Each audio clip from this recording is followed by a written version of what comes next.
How y'all doing? I'm Doc Wrestling, and welcome back to Doing Oversell Wrestling. I wanted to touch on a couple topics because it was crazy how the build up to WrestleMania was like trash. And not to say it's because of the pandemic and everything like that, and no fans being there, but it was just kind of dry. WrestleMania itself though was really good. Like it was a really good show, especially the first night. Bianca Belair took the title from Sasha Banks, cracked her with that hair like a whip. Jesus Christ, sounded crazy, but yeah, really good matches the first night. Cesaro really showed out. Seth Rollins really gave it his all too, but they need to put a belt on Cesaro as soon as possible. If they're gonna give him any type of runs, it needs to be now. He's 40 years old. He's been there 10 years, so he's not getting any younger. Definitely gotta get him something. So I didn't say anything about the whole Bray Wyatt, Randy Orton match before because honestly, I wasn't. I've lost a lot of investment into it. I know I really like Bray.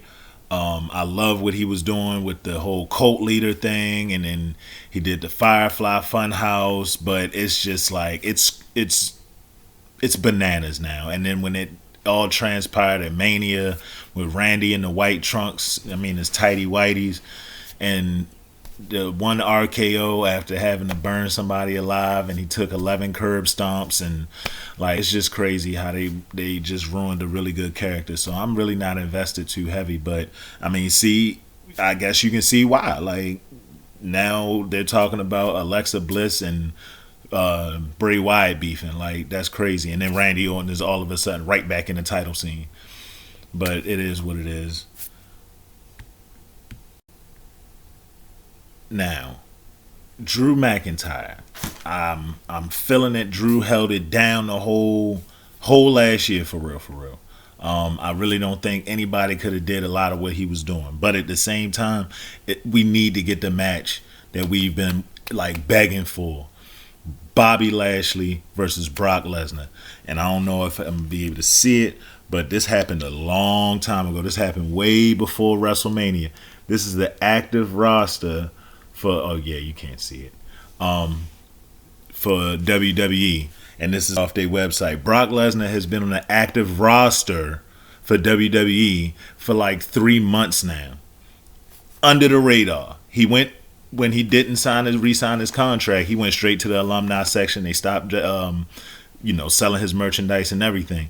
But now he's sitting there chilling, and nobody's paying that any attention. I don't see a point in splitting up the Hurt Business and splitting up Retribution just to put them into of the same damn groups. For real, for real. They could have had them beefing a lot of this time that they was doing nothing with a bunch of nobodies who was sitting catering and stuff. And now they're still wearing the mask, even though we've always known who they were. But at the same time, it's like y'all not with that group no more. So why it's like Seth Rollins still coming out to the Shield music? Like, what's the point? That's not your group anymore. But and then they come out and help Bobby Lashley by beating up Drew. Yeah, they just need to get Drew away from the title picture altogether to me. But yeah, that was this. It's just it's like a roller coaster. Like, oh, WrestleMania, oh, Monday After Raw. This year, usually it's like big surprises and people returning and stuff like that. But it's like right back to business, like right back to the old BS. So when you thought the Edge and Roman and Daniel Bryan feud couldn't get any sillier, it just got a little bit more sillier. So today on Instagram, Charles Robinson, the referee for the match at WrestleMania, had posted because Roman Reigns had pinned both participants. Roman Reigns gets the victory. But of course, Adam Pearce, who's supposed to be like the general manager of SmackDown, was like, "Oh, I need to see you on Friday." So now that's about to be a whole thing because what they're saying is because Roman put Edge on top of Daniel Bryan, he should have pinned. He should have had Edge pin Daniel Bryan, and even though Roman was on top of both of them, Roman shouldn't have walked out the champion. That's how they gonna play it on Friday.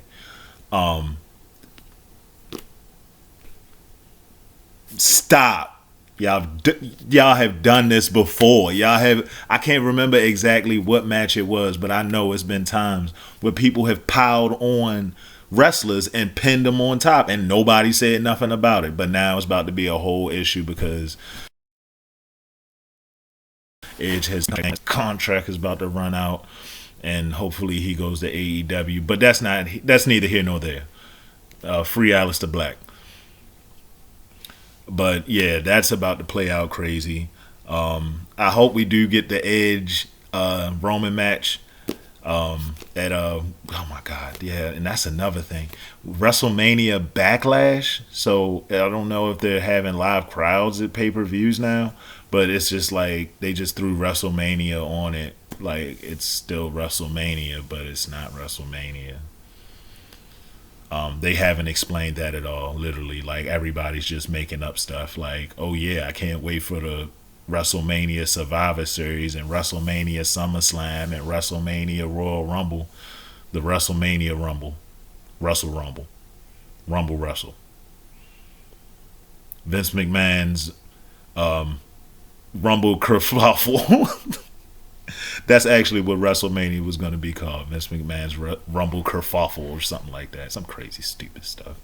But that's my video. I'm going to get back on the what ifs and the top fives. I was going to speak on the Hall of Fame as a separate video, but I spoke on it on the WrestleMania build because if Titus O'Neil would have went in, somebody would have had to explain that. 1-2 tag team champions in like 15 years. I can't imagine why you would be putting him in the Hall of Fame. But you know, you don't have to have a world title anywhere to go in the WWE Hall of Fame. Look at Godfather. Y'all be safe. Mask up. Don't suck no